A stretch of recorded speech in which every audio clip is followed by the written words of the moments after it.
guys এই দেখুন ঝড় হয়েছিল যেহেতু কালকে আমরা দিন বাড়িতেই ছিলাম আর ঝড়ে আমাদের বাথরুমটা গেছে কাটিপোতার ওখানে আমার দিন বাড়ি করিয়ে আর এখানে কতটা জল জমে গেছে আর যে বাইরের রাস্তাটা তো আমাদের গলিটা যে বাইরের রাস্তা আছে না মেন রাস্তা ওতে কি হয়েছে একটা উঁচু মতো একটু ঢাল মতো হয় ওটাই শুধু শুকনো আছে আর এদিক ওদিক পুরো জল হয়ে গেছে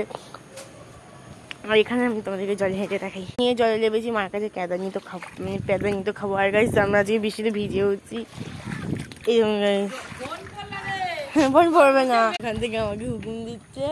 আর এই পাশ থেকে ওই ছাদে একজন কাকিমার সাথে আমার মা কথা বলছে এখানে আমি জল গাইস একদম কিছু নেই ওর চাকায় পুরো তো ইয়ে হয়ে গেছে এখানে জলটা কিন্তু গাইস পরিষ্কার নোংরা না কিন্তু এটা পুরোটাই বৃষ্টির জল হালকা